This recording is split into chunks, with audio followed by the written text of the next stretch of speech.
మోకాల నొప్పులకు ఎటువంటి సర్జరీ లేకుండా ఎపియాన్ పెయిన్ క్లినిక్ అందిస్తున్న అత్యాధునిక చికిత్స.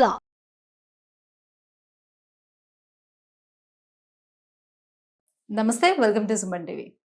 థైరాయిడ్ సమస్య అనేది ఎందుకు వస్తుంది? ఈ థైరాయిడ్ సమస్యను గర్భం దాల్చినప్పుడు గుర్తించకపోతే పిల్లల్లో మేధాపరమైనటువంటి సమస్యలు ఏమైనా తలెత్తే అవకాశం ఉంటుందా? ఈ విషయాలపై అవగాహన కల్పించేందుకు మనతో పాటు ఉన్నారు ఎండోక్రినాలజిస్ట్ డాక్టర్ రవిశంకర్ గారు from Apollo hospital, Jubilee hills. నమస్తే సార్. థైరాయిడ్ పరీక్ష అనేది మనం చేయించుకుంటాం కదా, ఇది దేనిపైన, ఏ అంశాలపైన ఆధారపడి ఉంటుంది? ఇది అంటే కరెక్ట్ రిపోర్ట్ అనేది ఖచ్చితంగా వస్తుందా? కొంచెం బేసిక్స్లోకి వెళ్తే కనుక మన మెడలో ఒక బటర్ఫ్లై షేప్లో ఉండేటువంటి ఒక ఆర్గన్ పేరు థైరాయిడ్ గ్లాండ్. ఈ థైరాయిడ్ గ్లాండ్ థైరాయిడ్ హార్మోన్ని సెక్రెట్ చేస్తుంది. థైరాయిడ్ హార్మోన్స్ అంటే ఏంటి? T4 and T3. వీటిని మనం థైరాయిడ్ హార్మోన్స్ అని చెప్తా ఉంటాం. అట్లానే మన పిట్యూటరీ గ్లాండ్ మన తలలో ఏదైతే ఉంటుందో అది చాలా చిన్న పీ అంత ఉంటుంది కరెక్ట్గా.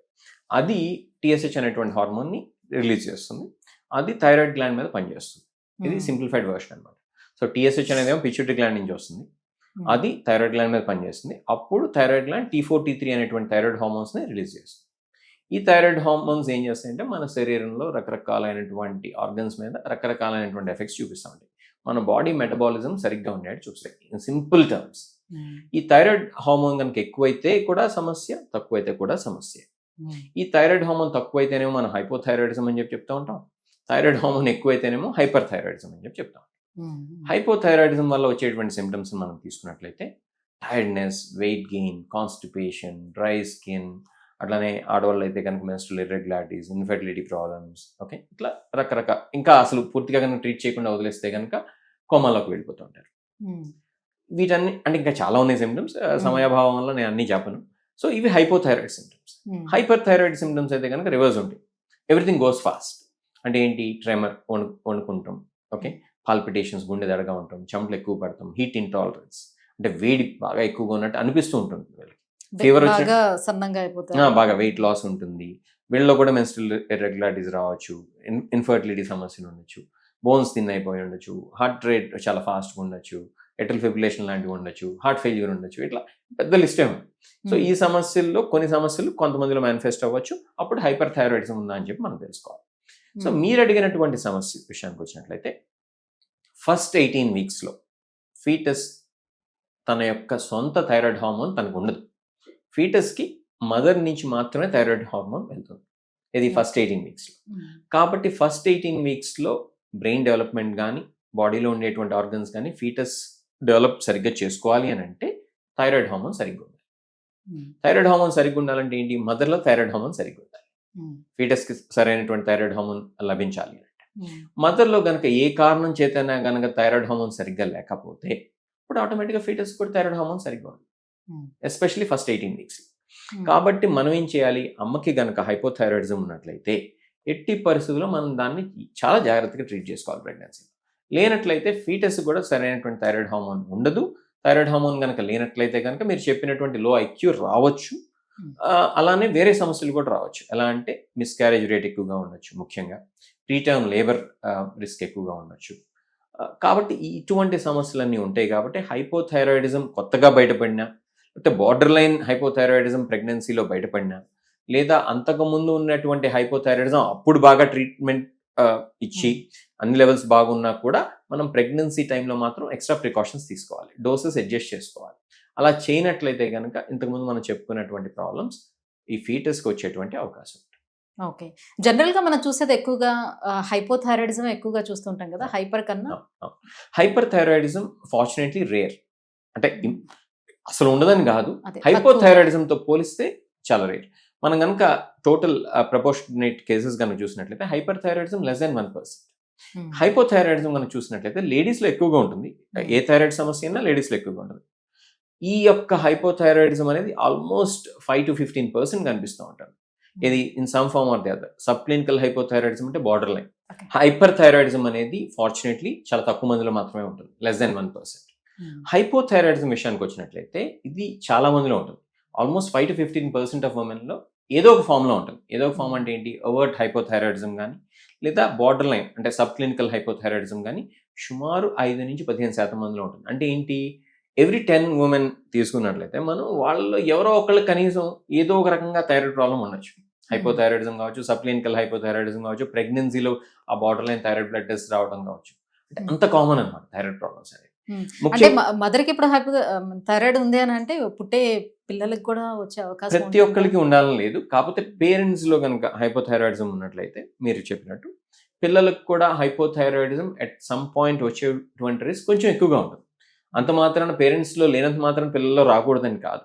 అంటే పెద్దవాళ్ళలో కూడా, అంటే చిన్న పిల్లల్లో రావచ్చు, పెద్దవాళ్ళలో కూడా రావచ్చు హైపోథైరాయిడిజం. కానీ ఏ స్టేజ్లో వచ్చినా కూడా పేరెంట్స్లో కనుక ఉన్నట్లయితే కనుక హైపోథైరాయిడిజం ఆ రిస్క్ పిల్లల్లో కూడా కొంచెం ఎక్కువ. సరే, వీళ్ళు మందులు వాడుతున్నా కూడా మాకు అసలు కంట్రోల్లో ఉండట్లేదా లెవెల్స్ అని చాలా మంది చెప్తూ ఉంటారు.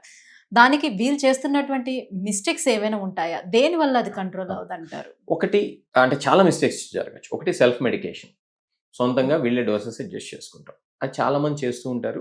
దానివల్ల అన్ఫార్చునేట్లీ అప్ అండ్ డౌన్ అవుతూ ఉంటుంది థైరాయిడ్ హార్మోన్ లెవెల్స్. ఒకటి. రెండోది, బ్రాండ్స్ మారుస్తూ ఉంటారు. ఒకసారి ఒక కంపెనీ బ్రాండ్, ఇంకోసారి ఇంకో కంపెనీ బ్రాండ్. ఆల్దో థియరీ ప్రకారం అన్ని company brands exact same dosage ఉండాల్సిన కూడా కొంత మైనర్ ఫ్లక్చుయేషన్ ఉందని చెప్పి చాలా స్టడీస్లో బయటపడింది. కాబట్టి ఎప్పుడు ఒకే బ్రాండ్ ఫిక్స్ అవడం మంచిది. మూడోది, ఫేక్ థైరాయిడ్ మెడికేషన్స్ కూడా ఈ మధ్య పట్టుకున్నారు. ఒక 1 year బ్యాక్ అది బాగా సర్క్యులేషన్లోకి వచ్చింది. మూడోది. నాలుగోది, వీళ్ళు చాలా మంది ఏం చేస్తారంటే పేషెంట్స్ తీసుకునేటప్పుడు థైరాయిడ్ టాబ్లెట్ ఎప్పుడు పడితే అప్పుడు వేసుకుంటూ ఉంటారు. అలా కాకుండా పొద్దున్నే పరగడుపుని మాత్రమే వేసుకోవాలి, అంటే ఎంటీ స్టమక్లో. అది వేసుకున్న తర్వాత చాలా మంది కాఫీ టీ టిఫిన్ చేసేస్తుంటారు విత్ ఇన్ 1 hour. అది చేయకూడదు. 1 hour దాకా కాఫీ టీ టిఫిన్ ఏమి తినకూడదు, మంచిది తాగొచ్చు అంతే. ఇదొక మిస్టేక్. ఇంకొక మిస్టేక్ ఏంటంటే కాల్షియం సప్లిమెంట్స్ కానీ, ఐరన్ సప్లిమెంట్స్ కానీ, మల్టీవైటమిన్స్ కానీ ఇవి విత్ ఇన్ 3-4 hours లోపు వేసేసుకుంటూ ఉంటారు. వేసుకున్న 3-4 hours లోనే అవి కూడా మిక్స్ వేసేసుకుంటారు. దానివల్ల కూడా దాని అబ్జార్ప్షన్ సరిగ్గా ఉంది. సో ఇవి కొన్ని కారణాలు. అంటే వాళ్ళు వేసుకునేటప్పుడు కూడా ఆ టాబ్లెట్ ని తడి చేత్తో వేసుకోవటం వల్ల కూడా దాని పవర్ తగ్గుతుంది, ఇలాంటి ఏవో విన్నాను. అది పెద్ద ఉండదు. యూజువల్ గా నీళ్ళలో కలుపుకుని అయితే ఎవరు దాగరు కాబట్టి దట్స్ ఓకే. యూజువల్ గా జరగదు అది. ఇంకా చెప్పాలంటే ఇంకా మిస్టేక్ చేస్తే మన వాళ్ళు ఎక్కడ పడితే అక్కడ పడేస్తూ ఉంటారు డబ్బాలు. ఆ ఎండకి డైరెక్ట్ గా ఎక్స్పోజ్ అవుతా ఉంటాయి. యూజువల్ మీరు చదివినట్లయితే థైరాయిడ్ టాబ్లెట్ అనే కాదు, ఏ టాబ్లెట్ అయినా సరే store in a cool dry place అనేది రాసి ఉంటుంది దాని మీద. మన వాళ్ళు ఏంటి ఎక్కడ పడితే అక్కడ మంచి, మన సమ్మర్లో తెలుసు కదా 40 degrees దాటిపోద్ది టెంపరేచర్. అక్కడికి మంచి ఎండ పడతా ఉంటుంది, అక్కడేమో టాబ్లెట్స్ ఉంటాయి, అన్నీ ఉంటాయి. కాబట్టి ఆ మందులు సరిగ్గా పనిచేయకపోవచ్చు. నేను ఊరికి ఎగ్జాంపుల్ ఇస్తున్నాను. అది కామన్ కాజ్ అని నేను చెప్పట్లేదు, బట్ అది కూడా ఒక కాజ్ కావచ్చు. తీసుకెళ్ళి ఫ్రిడ్జ్ మీద స్టెబిలైజర్ మీద పెడతా ఉంటారు. ఇంకా అది ఎందుకు పనిచేస్తాయండి మందు? కాబట్టి మందుల్ని మనం ఎలా స్టోర్ చేయాలో అలా స్టోర్ చేయాలి. కొంతమంది తీసుకెళ్ళి ఇంకా తెలివిగా ఫ్రిడ్జ్లో పెడతా ఉంటారు. దాని మీద ఎంత టెంపరేచర్లో స్టోర్ చేయాలంటే అంత టెంపరేచర్లోనే స్టోర్ చేయాలి. మామూలుగా దాచిపెడితే సరిపోతుంది. అది ఎండలోనూ పెట్టక్కర్లేదు, అలా అని చెప్పి తీసుకెళ్ళి ఫ్రిడ్జ్లోనూ పెట్టక్కర్లేదు. థైరాయిడ్ టాబ్లెట్ అనే కాదు, ఏదైనా సరే దాని మీద ఎలా రాసి ఉంటే అలానే మనం స్టోర్ చేసుకోవాలి. కాబట్టి ఇట్లాంటి చిన్నపాటి జాగ్రత్తగా పాటించినట్లయితే యూజువల్గా ఇంతకుముందు మీరు చెప్పినటువంటి హై ఫ్లక్చుయేషన్స్ ఏవైతే ఉన్నాయో అవి రాకుండా ఉంటాయి. కొంతమందిలో ఏంటంటే మాల్ అబ్జార్ప్షన్ ఉంటుంది, సీలియాక్ డిసీజ్ ఉంటుంది. కొంతమందిలో అయితే కనుక వేరే మెడికేషన్స్ వాడుతూ ఉంటారు వాళ్ళు. For example anti epileptic medications. అట్లాంటివి వాడటం వల్ల కూడా ఈ థైరాయిడ్ డోసేజ్ అనేది సరిపోదు. అలానే కొంతమంది ప్రోటాన్ పంప్ ఇన్హిబిటర్స్ మీద ఉంటారు. అంటే ఏంటంటే ఎసిడిటీ తగ్గించడం కోసం అని చెప్పి చాలా మంది వాడుతూ ఉంటారు. యాక్చువల్గా అబ్యూజ్ చేస్తూ ఉంటారు మన ఇండియాలో, తెలుసో తెలియకు. ఆ టాబ్లెట్స్ వల్ల కూడా ఈ యొక్క థైరాయిడ్ టాబ్లెట్ అబ్జార్ప్షన్ అనేది తక్కువగా ఉంటుంది. ఎందుకంటే ఎంతో కొంత యాసిడ్ అనేది మన స్టమక్లో అవసరం ఈ థైరాయిడ్ టాబ్లెట్ అబ్జార్ప్షన్. సో అక్కడ ప్రాబ్లం ఉన్నా కూడా దీని మీద చూపిస్తూ ఉంటారు. కాబట్టి కారణం ఏదైనా సరే చివరికి ఫైనల్ ఎఫెక్ట్ ఈ థైరాయిడ్ టాబ్లెట్ అబ్జార్ప్షన్ మీదే ఉండొచ్చు. కాబట్టి నేను చెప్పొచ్చేది ఏంటంటే మనం జాగ్రత్తగా కామన్ సెన్స్ని వాడుకోవాలి. ఎక్కువసార్లు డాక్టర్ ఎంత డోస్ చెప్తే అంత డోస్. సో ఎక్కువ కాలం నుంచి థైరాయిడ్ ప్రాబ్లం తోటి సఫర్ అయ్యే వాళ్ళల్లో అల్జీమర్స్ వచ్చే ఛాన్స్ ఏమైనా ఉంటుందా? అది అల్జైమర్స్ అని డైరెక్ట్గా ఏమీ లింక్ ఉన్నట్టు నాకైతే తెలియదు. కాకపోతే ఇక్కడ మనం తెలుసుకోవాల్సింది ఏంటంటే హైపోథైరాయిడిజం కనుక అన్ట్రీటెడ్గా ఉంటే చాలా రకాలైనటువంటి ప్రాబ్లమ్స్ రావచ్చు. అది బ్రెయిన్ సరిగ్గా పని చేయకపోవడం దగ్గర నుంచి, ఇది పెరికార్డియల్ ఎఫ్యూజన్ అంటే హార్ట్ చుట్టూ ఫ్లూయిడ్ రావటం దగ్గర నుంచి, హార్ట్ ఫెయిల్యూర్ రావటం దగ్గర నుంచి, మీకు అంటే కోమాలోకి వెళ్ళిపోయి, నేను దురదృష్టవశాత్తు ఒక డెత్ని కూడా చూశాను యూకేలో నేను పనిచేసేటప్పుడు.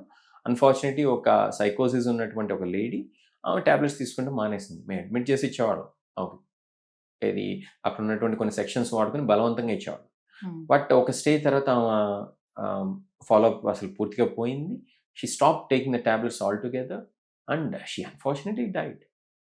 కాబట్టి అంత తీవ్రతరంగా కూడా కాన్సిక్వెన్సెస్ ఉండొచ్చు. కాబట్టి మనం ఎట్టి పరిస్థితుల్లో ఈ థైరాయిడ్ టాబ్లెట్ అవసరమైతే మాత్రం మానేయకూడదు. అది అన్నీ మనకు ఒకేసారి కూడా కనిపించవు కాన్సిక్వెన్సెస్ ఇమీడియట్గా. కొన్ని మంత్స్ అండ్ ఇయర్స్ తర్వాత కనిపించవచ్చు. అది ఇన్ఫర్టిలిటీ కావచ్చు, మెన్స్ట్రువల్ ఇర్రెగ్యులారిటీస్ కావచ్చు, స్కిన్ థిక్ అయిపోవడం కావచ్చు, హెయిర్ ఫాల్ ఉండటం కావచ్చు, వాయిస్ మారిపోవడం కావచ్చు, హోర్స్ వాయిస్, ఇలా రకరకాలైనటువంటి చేంజెస్. సింపుల్ 1 రూపీ టాబ్లెట్ హైపోథైరాయిడిజంకి వాడేటువంటి థైరాక్సిన్ టాబ్లెట్ ఏదైతే ఉందో అది సరైనటువంటి డోస్లో వేసుకోకపోవడం వలన వచ్చేటువంటి ప్రాబ్లం. అలా కొంతమంది ఏం చేస్తారంటే, అరే ఇది టాబ్లెట్ మనం సొంతంగా ఎందుకు అడ్జస్ట్ చేసుకోకూడదని హైయర్ డోసెస్ వాడేస్తూ ఉంటారు బై మిస్టేక్. హైయర్ డోసెస్ వల్ల ఏంటి, రెగ్యులర్ హార్ట్ రేట్ రావచ్చు, బోన్స్ థిన్ అయిపోవచ్చు, హైపర్ థైరాయిడిజం లక్షణాలని సిమ్టమ్స్ అన్ని కనిపిస్తూ ఉండొచ్చు. కాబట్టి చెప్పొచ్చేది ఏంటంటే, మీరు సొంతగా అయితే డోసెస్ అడ్జస్ట్ చేసుకోవద్దు. గూగుల్ని చూసో, యూట్యూబ్లో వీడియోస్ చూసో చేసేటువంటి ట్రీట్మెంట్ అయితే మెడిసిన్ కాదు. ఓకే, కాబట్టి మీ డాక్టర్ ఎంత డోస్ వేసుకోమంటే, ఎంత పీరియాడిక్గా ఆ టెస్ట్ చేయించుకోమంటే అంత పీరియాడిక్గా చేయించుకోండి. ఆ డోసెస్ మాత్రమే వాడండి. Sir some times blood reports అన్నీ కూడా నార్మల్ వచ్చాయి, అంతా బాగుంది అన్నీ కనిపిస్తూ ఉన్నా కూడా మన థైరాయిడ్ గ్లాండ్ దగ్గర మనకి వాపు అనేది చూస్తే సో థైరాయిడ్ ఇష్యూ ఉన్నట్టుగా, లేకపోతే థైరాయిడ్ క్యాన్సర్ ఉందని మనం భావించవచ్చా? ఎట్లా చూడొచ్చు? ఇప్పుడు థైరాయిడ్ గ్లాండ్లో మిగతా గ్లాండ్స్లో ఎలా అయితే క్యాన్సర్స్ రావచ్చు, అందులో కూడా రావచ్చు, నాడ్యూల్స్ కూడా రావచ్చు. కొన్ని ఇన్సిడెంటల్గా పిక్ అవుతాయి, కొన్ని అయితే కనుక స్నానం చేసినప్పుడు ఇలా మనం క్లీన్ చేసుకునేటప్పుడు తెలుస్తుంది. కొన్ని అయితే ఫ్రెండ్స్ చెప్తారు, అరే నీకేంటి అక్కడ ఉబ్బెద్దుగా ఉందని, లేకపోతే రిలేటివ్స్ చెప్తారు. సో ఇలా బయటపడతాం అనేది కూడా మనం చూస్తుంటాం. ఏది థైరాయిడ్ నాడ్యూల్స్ కానీ, థైరాయిడ్ క్యాన్సర్స్ కానీ. అన్ని థైరాయిడ్ నాడ్యూల్స్ క్యాన్సర్స్ కాదు, కొన్ని మాత్రం క్యాన్సరస్ కింద మారచ్చు. ఓకే, అబౌట్ 5% ఆఫ్ నాడ్యూల్స్ అనుకోండి రఫ్లీ. ఓకే, సో మనం వీటిని ఎలా చేయాలి అంటే, మనం నీడిల్ టెస్ట్ చేసి అందులో క్యాన్సర్ ఏమైనా ఉందా లేదా, అలానే అల్ట్రాసౌండ్లో ఎలాంటి ఫైండింగ్స్ ఉన్నాయి, అలానే చాలాసార్లు ఏంటంటే ఇన్సిడెంటల్గా వేరే టెస్ట్ చేసినప్పుడు, సిటీ స్కాన్ చెస్ట్ చేసినప్పుడు, సిటీ స్కాన్ నెక్ చేసినప్పుడు వేరే కారణాల కోసం ఇది బయటపడతా ఉంటుంది. లేకపోతే డాప్లర్ అల్ట్రాసౌండ్ అనేది చేస్తూ ఉంటారు నెక్ కెరోటిడ్స్, అది చేసినప్పుడు ఇది బయటపడతా ఉంటుంది. అట్లా ఇన్సిడెంటల్ ఫైండింగ్స్ కూడా కొన్ని ఉంటాయి. కాబట్టి కారణం ఏదైనా సరే నాడ్యూల్స్ కనుకుంటే వాటిని ఫర్దర్ ఇన్వెస్టిగేట్ చేసుకోవాలా, చేసుకుంటే ఎంత ఎక్స్టెండ్ చేసుకోవాలి, నీడిల్ టెస్ట్ ఏమైనా చేయించాలా, చేస్తే అది క్యాన్సరసా కాదా, ఇట్లాంటివన్నీ మనం కన్సిడరేషన్లో తీసుకోవాలి. సో ఏదైనా సిచ్యువేషన్లో థైరాయిడ్ గ్లాండ్ తీసేయాల్సి వచ్చినప్పుడు తీసేస్తే ఏమైనా సమస్య ఉంటుందా? ఫర్దర్గా వాళ్ళకి ఏమైనా ఎదుర్కొనే సమస్యలు ఉంటాయా? సో థైరాయిడ్ గ్లాండ్ ఎంత మేరకు తీసేసాం అనే దాన్ని బట్టి సమస్య రావచ్చు. ఒకవేళ మొత్తం కనుక తీసేసామనుకోండి క్యాన్సర్ వల్ల, అప్పుడు మనం థైరాయిడ్ టాబ్లెట్ రూపంలో మనం ఆ హార్మోన్ ఏదైతే తక్కువ ఉందో దాన్ని రిప్లేస్ చేసుకోవాల్సి రావచ్చు. అట్లనే ఒక్కొక్కసారి ఈ యొక్క థైరాయిడ్ గ్లాండ్ తీసేస్తే పక్కనే ఉండేటువంటి పారాథైరాయిడ్ గ్లాండ్స్ కూడా టెంపరీగా ఎఫెక్ట్ కావచ్చు, పర్మనెంట్గా కూడా ఎఫెక్ట్ కావచ్చు. కాబట్టి మనం దానికి సంబంధించి క్యాల్సిట్రయాల్ లాంటి మందులు వాడుకుంటాం, కాల్షియం సప్లిమెంట్స్ వాడుకుంటాం కూడా టెంపరీగా లేదా లాంగ్ టర్మ్లో చేసుకోవాల్సి రావచ్చు. కాబట్టి ఎంత ఎక్స్టెండ్ తీశారు, ఎందుకు తీసేశారు అనే దాన్ని బట్టి కూడా ఆ రిప్లేస్మెంట్ అనేది depend. Thank you so much sir. Thyroid అనేది అసలు ఎన్ని రకాలుగా ఉంటుంది, దాన్ని ఏ రకంగా మనం కంట్రోల్ చేసుకోవాలి, మెడిసిన్స్ అనేది ప్రాపర్గా ఎలా తీసుకోవాలి, విషయాలన్నీ తెలియజేసినందుకు thank you. It's a pleasure.